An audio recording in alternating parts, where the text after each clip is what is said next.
হঠাৎ করে বজ্রপাতের কারণে একদিনেই স্বামী স্ত্রী সহ পৃথক ৩টি ঘটনায় মৃত্যু হয়েছিল ৪ জনের।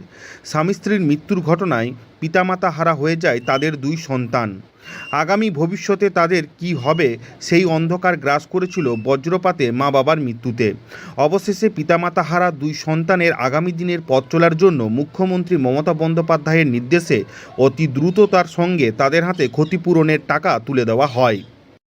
সবাই জানি কিছুদিন আগেই বাজ পড়ে মারা গেছেন যে মানুষগুলো, তাদের পরিবারকে সরকারিভাবে গতকাল আমাদের কাছে একটা ইনস্ট্রাকশন আসে আমাদের রাজ্যের মাননীয় মুখ্যমন্ত্রী মমতা বন্দ্যোপাধ্যায় যে সরাসরি তাদের পোস্টমর্টমের যেহেতু অনেক দেরি হবে তার আগেই পরিবারের কাছে আমরা যে যতটুকু আমাদের তরফ থেকে আমরা তো তাদের পরিবারের সেই প্রিয় মানুষগুলোকে ফিরিয়ে দিতে পারবো না, কিন্তু গভর্নমেন্টের পক্ষ থেকে তাদের পাশে থাকার যে বার্তা সেই বার্তাটাই আজকে দেওয়া হলো এবং তাদের হাতে 2 লাখ টাকা করে যে কম্পেনসেশন হয় সেটা দেওয়া।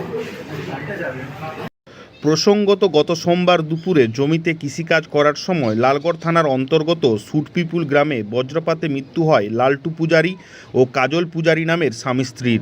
ঘটনায় অসহায় হয়ে পড়ে তাদের 2 সন্তান। টিলাবনী হাই স্কুলের 10ম শ্রেণীর ছাত্র সানন্দা পূজারী এবং 8ম শ্রেণীর ছাত্রী প্রতিমা পূজারীর হাতে এদিন ক্ষতিপূরণের চেক তুলে দেওয়া হয়। প্রশাসনের দশটা থেকে আমাদেরকে বিডিও সাহেব বলেছিল কালকে ফোন করে, বলছে আপনারা ঝাড়গ্রাম যাবে, ঝাড়গ্রামে আপনাদেরকে চেক দিয়ে দেবো আর কি। তার জন্য আমরা এসেছি, বিডিও সাহেবের গাড়ি পাঠিয়েছিল আমাদের।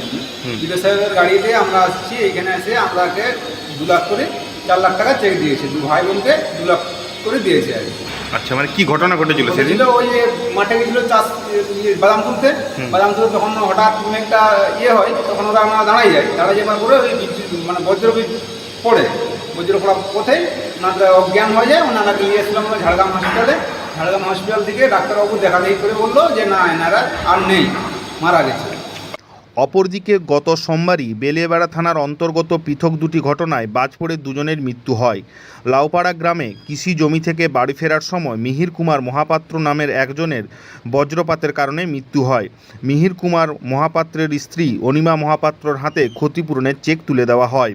এছাড়াও চণ্ডীয়াস গ্রামে খালে মাছ ধরতে গিয়ে বজ্রপাতে মৃত্যু হয় প্রফুল্ল মান্নার মেয়ে বাসন্তী বারিকের হাতে ক্ষতিপূরণের চেক তুলে দেওয়া হয়। মুখ্যমন্ত্রীর নির্দেশে অতি দ্রুততার সঙ্গে ঝাড়গ্রামে বজ্রপাতে মৃত 4 জনের পরিবারকে চেক তুলে দেওয়ায় অত্যন্ত খুশি ঝাড়গ্রামের মানুষজন।